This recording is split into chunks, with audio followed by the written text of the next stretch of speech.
अस्सलामुअलैकुम वरहमतुल्लाहि वबरकातुहू। मैं हूँ आपकी मेज़बान नाजिश खान और आप देख रहे हैं आपका अपना चैनल नूर रिएक्शन ब्लॉग। जैसे कि आप सब ने हमारी खाला जी का यानी कि आंटी जान का आपने ब्लॉग देखा ही होगा। हमारी आंटी जी एक बहुत बड़ी टेंशन में आ गई हैं। किसी ने शायद हमारी आंटी जी के चैनल को रिपोर्ट किया है और इस चैनल को रिपोर्ट करने के मैटर में हमारी आंटी जी ने कहा है कि सोशल मीडिया पर जो भी गंदगी फैलाई और उस गंदगी फैलाने में अगर एक बहुत बड़ा हाथ था तो वो उनके शौहर का था। जब सोशल मीडिया पर ये सारी बातें उड़ रही थीं, जैसे कि आप सब भी देख रहे थे और मैं भी सोशल मीडिया पर एक यूट्यूबर हूँ तो जाहिर है मुझे भी पता है। तो आंटी जी, ऐसा मैंने भी सुना था कि आपके हस्बैंड ने ये कहा था कि मैं अपनी बीबी के चैनल को जो है वो स्पॉइल कर दूंगा। और देखो अब उसके व्यूज़ कितने कम हैं और वो मेरी वजह से ही बनी है और जो वो कामयाब हुई है। तो अगर वो मेरे साथ वीडियो डालती है तो उसके व्यूज़ लाखों में जाते हैं और आज देखो अगर वो अकेली वीडियो डाल रही है तो उसके व्यूज़ कुछ भी नहीं हैं।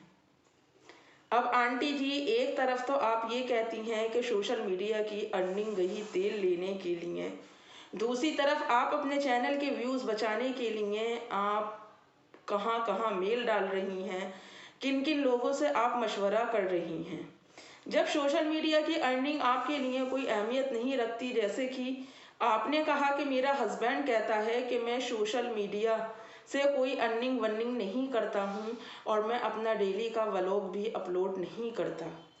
फिर आंटी, आपने जब अपने एक ब्लॉग में कहा था कि आप सिर्फ पब्लिक की खुशी के लिए और अपनी जो फैमिली आपने 8 लाख सब्सक्राइबर की बनाई है उस फैमिली के टच में रहने के लिए आप सोशल मीडिया पर अपना ब्लॉग या फिर वीडियो अपलोड करती हैं, तो फिर एक बात बताएं आंटी जी, जब फर्क ही नहीं पड़ रहा जिस चीज़ से भी हमें, तो फिर उस चीज़ के लिए इतनी कोशिश क्यों? कल तक तो आप कहती थी कि सोशल मीडिया की अर्निंग से मुझे कोई फ़र्क नहीं पड़ता, ना ही सोशल मीडिया की अर्निंग से मेरा घर चलता है। फिर अब आप आकर कहती हैं आंटी जी कि मेरे व्यूज़ जो हैं वो अचानक से गिर गए हैं। और ये सोचने वाली बात है, आप लोग भी सोचो कि 8 लाख सब्सक्राइब होने के बाद व्यूज़ इतने कम क्यों हैं। आंटी, जो भी पब्लिक आपकी वीडियो देखने के लिए आती थी वो सिर्फ मसाला ढूंढने आती थी।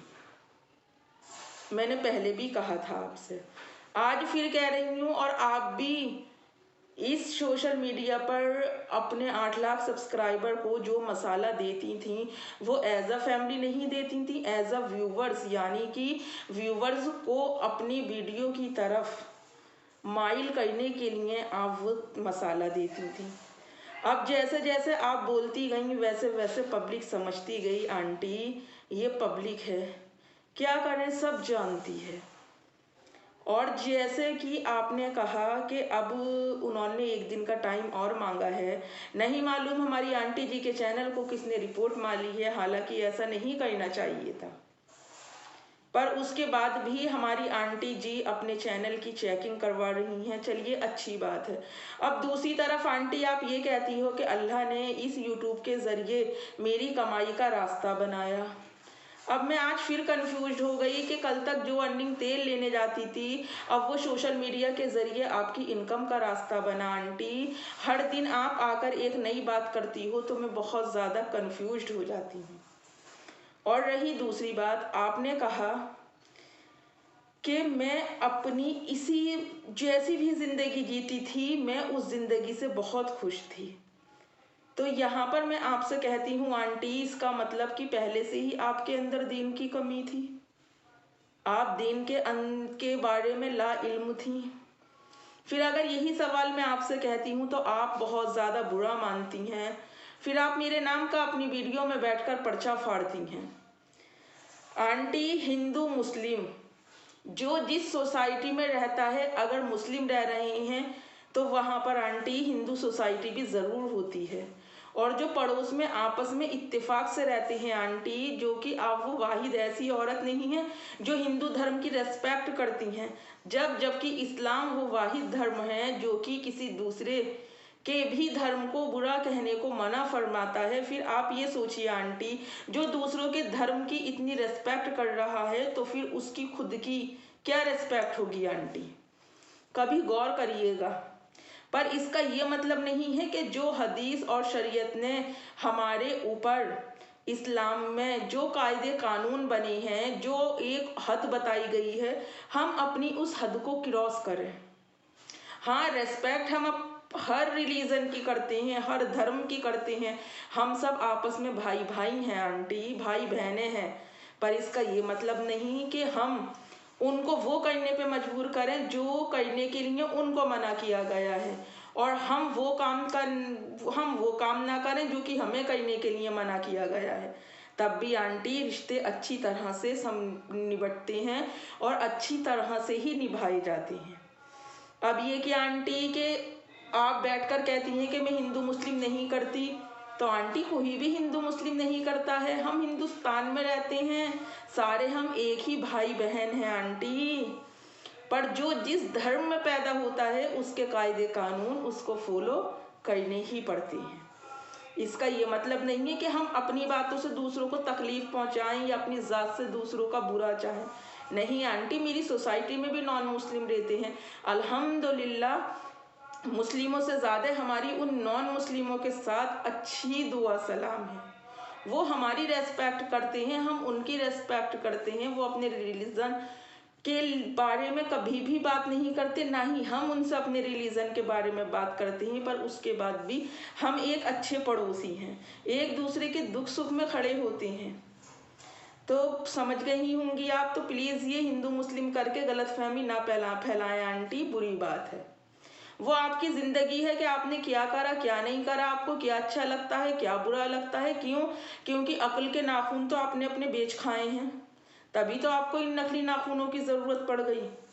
ये जो बार बार यूँ लटका लटका कर हाथों को दिखा रही हो, इंशाअल्लाह रोज़े महशर में ऐसे ही लटका लटका के रब सवाल करेगा कि अगर लोगों ने तुम्हें समझाया तब भी तुम्हारी अकल में बात नहीं आई, उसके बाद यूँ कर करके दिखाती थी लोगों को। तो आंटी, अल्लाह आपको हिदायत दे। ऑन द कैमरा बैठकर भी कह रही हूँ कि हाँ, अल्लाह आपको हिदायत दे। अगर आप एक अच्छी मुसलमान बनना चाहती हैं, अगर आप वाकई दीन में आना चाहती हैं, तो आंटी अल्लाह आपको हिदायत दे, उन बातों की हिदायत दे जो कि मेरे रब ने इस्लाम में फरमाई हैं। क्या आपको लगता है कि इन बड़े नेल्स के साथ आपकी नमाज हो रही है? हाँ और ना में ही मेरी बात का जवाब देना। क्या आप सेटिस्फाई हो इतने लंबे नाखून होने के बावजूद? क्या आप मुतमईन हो 3 बजे तहज्जुद पढ़ने के लिए उठ रही हो रात के इस पहर, जिस वक्त नींद का मीठा गलबा इंसान के ऊपर तारी होता है और इस वक्त में उठना इंसान के लिए सबसे ज़्यादा भारी होता है? फिर इतने लंबे नाखून, आप अपने नफ्स को ज़रा सा कुचल नहीं सकती, आप अपनी आदतों को ज़रा सा बदल नहीं सकती? तो सोचिए आंटी, 3 बजे उठने के बावजूद आप इतने लंबे नेल्स के साथ अगर नमाज पढ़ रही हैं, कुरान की तिलावत कर रही हैं, वुज़ू कर रही हैं, गुस्ल कर रही हैं, तो क्या आप सेटिस्फाई हो कि आपकी सब चीज़ मुकम्मल तौर पर पूरी हो रही है? आप कहती हो ये मेरे अल्लाह और मेरे बीच की बात है, तो आंटी जो हदीस दुनिया में उतारी तो वो भी तो मेरे रब की भेजी गई है। जो इस्लाम में हमारे लिए बाउंडेशन बनाई तो वो भी उसी खालिक कायनात की है। वो नए अपने बंदों से 70 मायों की बराबर प्यार करने वाला है आंटी। तो वो नहीं चाहता कि उसके बंदे गलत तरीके से अपनी जिंदगी को गुजारें।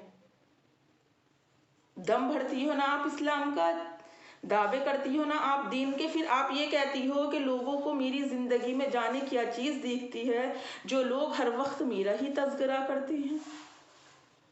और रही बात आपके शौहर की, तो आंटी जब वो उनकी याद आती है और वो शौहर हैं, नहीं भूल सकती उन्हें, तो उनके नाम का फिर पर्चा भी मत फाड़ो, नज़रअंदाज करो आंटी।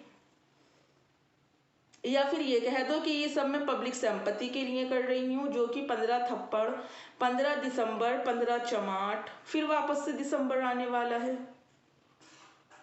तो क्या तब आपने दीन के लिए नहीं सोचा था? आप कहती हो कि मैं अपनी उस जिंदगी में भी खुश थी, मैं अपनी इस जिंदगी में भी खुश थी, तो यानी कि आंटी आपके अंदर कोई बदलाव नहीं आया अभी तक, आप वही जिंदगी गुजारती आ रही हैं और उसी जिंदगी में जीती आ रही हैं।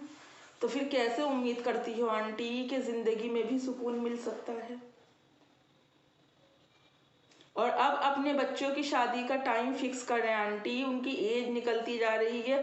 नहीं पता आपको या मुझको, किसी को भी अल्लाह की तरफ से कब दावत आ जाए और हमें कब अपने रब के पास जाना पड़ जाए।